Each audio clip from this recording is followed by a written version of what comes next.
नमस्कार, मैं राजेश आपका शिक्षा क्लासेस यूट्यूब चैनल में स्वागत करता हूं। मैं डायरेक्टर हूं शिक्षा क्लासेस का और मैं आपके लिए पेडागोगी के स्पेशल बैच लेके आया हूं। ये जो पेडागोगी के स्पेशल बैच है वो बच्चों सी टेट के लिए है,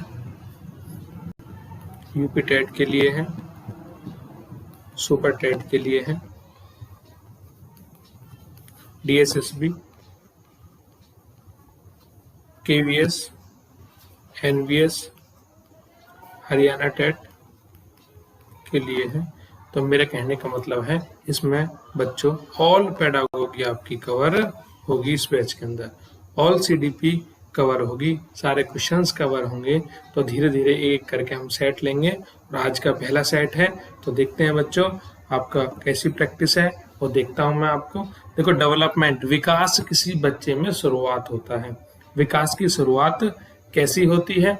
तो बच्चों तो विकास पहला ऑप्शन है अमूर्त से मूर्त की तरफ, एब्स्ट्रैक्ट होता है अमूर्त और कंक्रीट होता है मूर्त। तो पहला। दूसरा है टॉय, पैर से सिर की तरफ, जनरल टू स्पेसिफिक, सामान्य से विशिष्ट की तरफ। देखो भाई बच्चों, पहला ऑप्शन इसलिए गलत है क्योंकि मूर्त से अमूर्त की तरफ विकास पैदा होता है, कंक्रीट से एब्स्ट्रैक्ट की तरफ चलता है। दूसरा हेड टू टॉय चलता है, ना कि टॉय टू हेड। और ये बिल्कुल सही है, सामान्य से विशिष्ट की तरफ चलता है, जनरल से स्पेसिफिक की तरफ जो है डेवलपमेंट चलता है। तो प्यारे बच्चे, क्वेश्चन मैंने करा दिया आपको। एक क्वेश्चन मैं आपसे पूछता हूँ उसमें, ठीक है? हर आपको कमेंट बॉक्स में बताना है। हर क्वेश्चन के बाद साइड में एक क्वेश्चन मैं आपसे पूछ रहा हूँ, तो आप बताओ बच्चों साइड में कमेंट बॉक्स में। H इंटू ई, H है हेरिडिटी, वंशानुक्रम, ई है इन्वायरमेंट, इसका जो मल्टीपल है ये किसने दिया था, इसका प्रतिपादन किसने किया था। ठीक है, ये क्वेश्चन आपके लिए। दूसरा क्वेश्चन बच्चों, चिल्ड्रन की वह कौन सी स्टेज होगी जिसमें बच्चा ऑब्जेक्ट परमानेंस को जानेगा और वो नहीं जानेगा, वो नहीं रियलाइज करेगा बच्चों रिवर्स एक्शन को, ठीक है, रिवर्स जजमेंट को, एपलटावी को। तो बच्चों मैं इसको हिंदी में बता रहा हूं आपको, इंग्लिश में है children in the stage understand object permanence. Object permanence को तो बच्चा देखो पहचान रहा है, नहीं पहचान रहा है किसको, रिवर्स एक्शन को, एपलटावी को। तो बच्चों ऐसे एपलटावी का समझो ऐसे 2 + 4 बच्चा 6 बता रहा है, लेकिन भैया बच्चा 4 + 2 6 नहीं बता पा रहा है, तो बच्चा रिवर्सिबल नहीं है। ठीक है, देखो बच्चा सेंसरी मोटर स्टेज में ऑब्जेक्ट परमानेंस को जान लेता है। ठीक है, प्री ऑपरेशनल में इसको बोलते हैं, पहली हिंदी में पहली सेंसरी मोटर स्टेज को बोलते हैं संवेदीय पेशीय अवस्था। बच्चा पीछे चला गया क्वेश्चन, संवेदीय पेशीय अवस्था इसमें नहीं है। प्री ऑपरेशनल में बच्चा एपलटावी की व्यवस्था को नहीं जानता। प्री ऑपरेशन को बोलते हैं बच्चों पूर्व संक्रियात्मक, हिंदी में पूर्व संक्रियात्मक, इसको बोलते हैं भैया मूर्त, इसको बोलते हैं लास्ट स्टेज फॉर्मल ऑपरेशनल, जिसको एब्स्ट्रैक्ट भी बोलते हैं। तो आपसे क्वेश्चन है, फिर बच्चा पलटावी एपलटावी को किस एज में सीखता है? तो आपको यही टिक करना है, एपलटावी रिवर्सिबल जो चीजें हैं वो कौन सी स्टेज में आ जाती हैं, ये क्वेश्चन है आपके लिए। एक क्वेश्चन और है आपके लिए कि आपको ये बताना है कि प्री ऑपरेशनल की आयु बतानी है। चलो मैं इसकी आयु बता देता हूँ, ये 2 से 7 है, सॉरी 0 से 2 है सेंसरी मोटर स्टेज। चलो प्री ऑपरेशनल की मैं ये बता देता हूँ आपको, 2 से 7 है बच्चों, ये 7 से कंक्रीट 11 है। 7 से 11 कौन सा है बच्चों? कंक्रीट, जिसको मूर्त बोला जाता है। चलो आगे मैं कोशिश करूंगा नेक्स्ट वीडियो में कि हिंदी इंग्लिश का दोनों का समावेशन हो, लेकिन आज मैंने हिंदी में अच्छे से आपको समझा दिया है। अगला क्वेश्चन है बहुत अच्छा, बहुत प्यारा क्वेश्चन है बच्चों, पेपर में बिल्कुल आया हुआ क्वेश्चन है।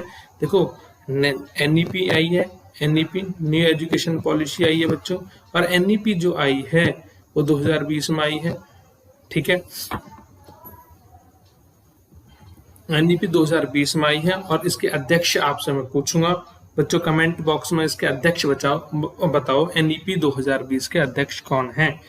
तो मेरा क्वेश्चन आपसे ये है, अध्यक्ष बताने हैं, और मैं उनको आपके बारे में हल्का सा उनके बारे में बता दूं, वो इसरो के पूर्व प्रमुख थे।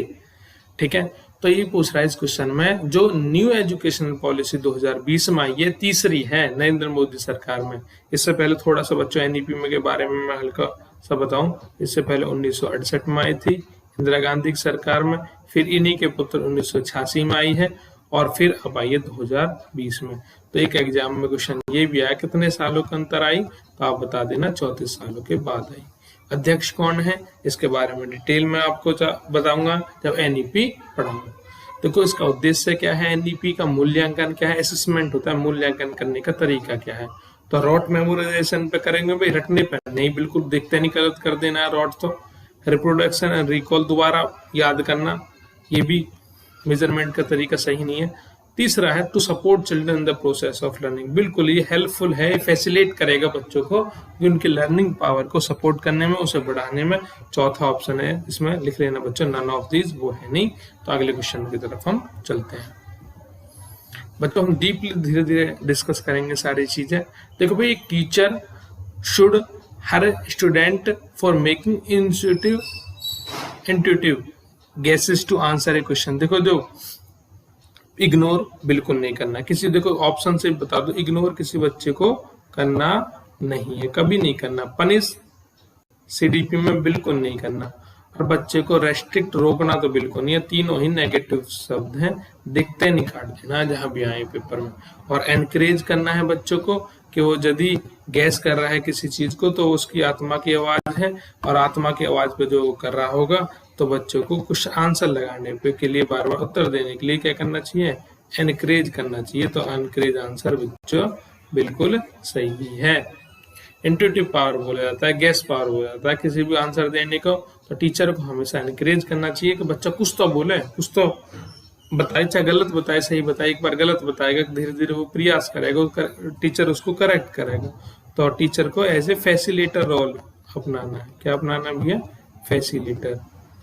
तो एक क्वेश्चन यहाँ भी है आपसे, child centred education, child centred education किसने दी थी, आपसे मैं पूछ रहा हूँ। ठीक है, आपको बताना है चाइल्ड सेंटर्ड एजुकेशन के प्रतिपादक कौन है। क्या भाई, चाइल्ड सेंटर्ड एजुकेशन किसने दी है। यह एक मैंने क्वेश्चन पूछ लिया, हर के उसमें मैं क्वेश्चन पूछूंगा बच्चों। अगला क्वेश्चन है, इंट्रेंसिक मोटिवेशन का कोई बढ़िया उदाहरण बताओ। बच्चों दो तरीके के मोटिवेशन होते हैं, इंट्रेंसिक आंतरिक, और एक होता है एक्सट्रेंसिक बाहरिक मोटिवेशन। बाहरिक मोटिवेशन में यहाँ बैठ के आपको मोटिवेशन देता रहा हूँ, बच्चों पढ़ना, आपका पेपर आएगा, मैं इसकी तैयारी करा रहा हूँ, इसकी तैयारी करा रहा हूँ, आप पढ़ भी रहे होंगे, तो यह है एक्सट्रेंसिक मोटिवेशन। लेकिन इससे ज्यादा बेहतर है, इससे बेहतर है इंट्रेंसिक मोटिवेशन, आंतरिक, जो आप खुद से पढ़ोगे, खुद में लगन जो लगेगी, तो खुद में लगन लगेगी, तो ये है जो आप खुद पढ़ोगे बगैर कहे। आप पढ़ने के भी, आपको एग्जाम क्लियर करना है, आपको डीप सीडीपी पढ़नी है, ठीक है, तो आप खुद पढ़ोगे, तो ये है इंट्रेंसिक मोटिवेशन। तो मैं बच्चों आपसे इंट्रेंसिक मोटिवेशन जो खुद से बच्चा करे, तो खुद से कब कराएगा बच्चा भाई, जब उसकी समझ विकसित हो जाएगी। बच्चा खुद से स्टडी ज्यादा कब करता है, तो उसको किसी टॉपिक की क्या हो जाती है भाई, समझ विकसित हो जाती है। तो पहला देखो भाई, दूसरा ऑप्शन में देखते नहीं, काट दो। पनिशमेंट कभी भी टीचर को देना नहीं, भी कभी भी रैंक नहीं देनी, कभी भी पोजीशन नहीं देनी, कभी भी किसी बच्चे को रैंक नहीं देनी है, लिख देता हूं मैं, रैंक नहीं देनी। ट्यूशन के लिए नहीं बोलना, ये नेगेटिव वर्ड है। कभी बच्चे को सर्टिफिकेट नहीं देना है, कभी मॉनिटर नहीं बनाना है। चारों ही नेगेटिव है, दिखते नहीं, काट देना जहां भी आए सीडीपी में। ठीक है, तो भाई दो तो गलत हो गए, देखते के साथ। I should study to get praise and dominance. भैया कोई बच्चा केवल किसके लिए पढ़ रहा हो, प्रशंसा के लिए पढ़ रहा हो, केवल प्रशंसा के लिए, और अपने आप को बेहतर, दूसरे को डोमिनेंस करने के लिए नहीं भाई, प्रेज के लिए नहीं पढ़ना। सबसे अच्छा है कि आपको किस तरीके से पढ़ना है भैया, कंसेप्ट को अंडरस्टैंड करना है। इम्पोर्टेंट किसके लिए भाई, सॉरी, ये कंसेप्ट को अंडरस्टैंड करना है, और खुद से जब वो स्टडी करेगा तो कंसेप्ट को इम्पोर्टेंट है उसके लिए कि वो उसे समझे भाई। तो आंसर है ए ऑप्शन इसका सही है, और बाकी के गलत। अगला क्वेश्चन बच्चों, कौन सा ग्रीन हाउस नहीं है, तो बिल्कुल कार्बन डाइऑक्साइड है भैया, कार्बन डाइऑक्साइड होता है। ये ग्रीन एफरवेसेंस की फॉर्म में निकलता है, शुष्क बर्फ को, एक और क्वेश्चन है, शुष्क बर्फ, यहाँ बता दूं आपको मैं, शुष्क बर्फ को क्या बोलते हैं? कार्बन डाइऑक्साइड बोलते हैं। ये एफरवेसेंस की फॉर्म में निकलता है। क्लोरोफ्लोरोकार्बन CFC, ये तो सबसे ज्यादा है, ये रेफ्रिजरेटर में पाया जाता है, रेफ्रिजरेटर में। इसका दूसरा नाम बताना है आपको, एक क्वेश्चन है CFC का दूसरा नाम, ऑप्शन में आपको कमेंट बॉक्स में लिख देना, सर CFC का फॉर्मूला लिख दो और CFC का आप लिख दो क्या दूसरा नाम। तो ये फ्रीज में पाया जाता है। ये जो हमारी एक ओजोन लेयर होती है समताप मंडल में, स्ट्रेटोस्फेयर में, O3 उसको डिफ्लेक्ट करता है, जब ये काटता है उसको छेद करता है, उसमें डिफ्लेक्शन करता है, तो उससे ओजोन परत से ग्रीन वो गैसेज आती हैं, सॉरी भाई, अल्ट्रावायलेट रेड, पैराबैंगनी किरणें, और वो कैंसर का कारण बनती है। तो क्लोरोफ्लोरोकार्बन भी ग्रीन हाउस का एक कारण है, क्योंकि ये जो ग्रीन हाउस गैसेज वो गैसेज होती हैं जो टेम्परेचर को इंक्रीज करे जा रही हैं और इवोपरेट नहीं कर रही हैं। तो क्लोरोफ्लोरोकार्बन में है। मीथेन भी सबसे ज्यादा है। मीथेन के और नाम बताओ भाई। मीथेन को गोबर गैस बोलते हैं, बायोगैस बोलते हैं, क्योंकि एनिमल्स के डाइजेस्टिव सिस्टम में ये पाई जाती है। बायोगैस इसलिए बोलते हैं बच्चों इसको, क्योंकि गोबर गैस प्लांट इसी पर आधारित है। इसको CNG में यूज किया जाता है। CNG की गाड़ियों में मीथेन का यूज बहुत ज्यादा है बच्चों, और ये एक ग्रीन हाउस गैसेज है बिल्कुल।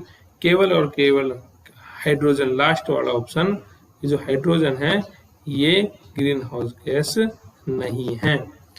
मीथेन का जो एक और क्वेश्चन बताऊं आपको मीथेन से, ये मीथेन नेपच्यून जो ठंडा होता है वो इसकी कारण है भाई, उसका हरा रंग भी। और एक क्वेश्चन ये है भाई, मीथेन से 3-4 क्वेश्चन मैंने बता दिए। इसको कोयला की खानों से ये निकलने वाली गैस है, तो इसको कोल बेड्स गैस भी बोला जाता है। और जो दलदली क्षेत्र से उससे भी निकलने वाली गैस यही है, तो इसको एक अन्य क्वेश्चन है मार्स गैस के नाम से भी जाना जाता है। तो बच्चों में कंप्लीट एक्सप्लेनेशन दे रहा हूँ, कौन है कौन नहीं है, कौन है तो क्यों है। तो बच्चों ध्यान से सुनिएगा सारी चीजें। अगला क्वेश्चन है, इनमें से पोइट्री के क्लासरूम में कोई सी चीज डिस्कस नहीं की जाती। भाई देखो, पोइट्री में समझाते वक्त आइडियाज आएंगे, थीम्स आएंगी, बिल्कुल सबसे पहले ये बताई जाती हैं। राइमिंग स्कीम कैसे गाया जाता है, किस तरीके से गाते हैं, वो तो सबसे महत्वपूर्ण है। पोइटिक डिवाइसेस का यूज भी होता है, लेकिन ग्रामर नहीं बताई जाती उसमें। तो आंसर है चौथा डी, ग्रामर नॉट डिस्कस्ड। अगला क्वेश्चन है एक्सटेंसिव रीडिंग। एक्सटेंसिव रीडिंग बच्चों तब की जाती है तब, जैसे नोवेल हम पढ़ते हैं, बहुत ही न्यूज़पेपर पढ़ते हैं, तो ये न्यूज़पेपर जो एक लाइन भी अंडरलाइन करके थोड़ी ना पढ़ते हैं हम, तो ये कैसी रीडिंग है सर? हम प्लीजर के लिए पढ़ते हैं। तो पहला ऑप्शन है, तो इसमें पहला ऑप्शन जो आएगा बच्चों ये आएगा रीडिंग फॉर प्लेजर। प्लेजर आनंद के लिए पढ़ना एक्सटेंसिव रीडिंग कहलाती है। अगला क्वेश्चन आपके लिए, which is an example of assessment learning in EVS? सबसे बढ़िया मैंने बताया भाई, असिस्मेंट, आपको EVS सब्जेक्ट है उसका मूल्यांकन करना है बच्चों का, तो सबसे बेहतर विकल्प इनमें से चुनिए, कौन सा रहेगा? मैंने कभी भाई एक बात और बता दूं आपको, टेस्ट नहीं लेना नेगेटिव वर्ड है। मैंने अभी थोड़ी देर पहले बताया कि बच्चों को सर्टिफिकेट नहीं देना, मॉनिटर नहीं बनाना, रैंक नहीं देनी, आप अलग बैठने की व्यवस्था उनकी नहीं करनी, उनको अलग ग्रुप्स में नहीं बांटना, तो रैंक सर्टिफिकेट कुछ भी नहीं देने। एग्जामिनेशन एक हडल है, बाधा बताइए भाई, ठीक है, और इससे जरूरी नहीं बच्चों को सुधारा जा सके। टेस्ट नेगेटिव वर्ड है, तो टेस्ट आया इसमें, देखो नेगेटिव वर्ड है। हाफ ईयरली एग्जाम है बच्चों के लिए भाई, EVS लर्निंग के लिए हाफ ईयरली करा दो, नहीं देखो समझ विकसित नहीं, हाफ ईयरली में बच्चा 0 ले आया, फिर क्या करोगे? जो समझ ही विकसित नहीं, एनुअल एग्जाम करवाओ, एनुअल एग्जाम में जो समझ होगी तभी तो कराएगा। तो तीनों देखते के साथ ही गलत हो गए। चौथा है कि उसको भैया एक map, student to find out the coastal states of India on the map India through worksheet, भी उसे एक वर्कशीट दो जो वो बच्चा खुद से करेगा, खुद से कोस्टल स्टेट्स टिक करेगा, खुद से करेगा, तो सबसे ज्यादा सीखेगा। तो जिसमें ओवन लर्निंग हो वो सबसे बेहतर विकल्प है। ओवन बच्चा जब खुद से सीखे भाई, ठीक है। तो लर्निंग बाय, यहाँ से क्वेश्चन क्रिएट होता है आपके लिए कमेंट बॉक्स के लिए। लर्निंग बाय डूइंग किसने दिया था? लर्निंग बाय डूइंग का बताना है यहाँ पे किसने दिया था। अगला क्वेश्चन आपको मुझे बताना है भाई, हावर्ड गार्डनर की 8 स्टेज बतानी है। यदि किसी पर नहीं आती तो मैं पढ़ाऊंगा। हावर्ड गार्डनर इंटेलिजेंस है और उनके 8 स्टेज के नाम लिख देना कमेंट बॉक्स में, बहुत बेहतर। देखते हैं कौन लिख पाएगा, और इनकी थ्योरी का नाम भी लिखना है। ट्राइपोलर है, बाइपोलर है, या मल्टीपल थ्योरी है, मल्टीपल इंटेलिजेंस की थ्योरी है, जो भी है आप लिखना भी इसका नाम। अगला क्वेश्चन आपके लिए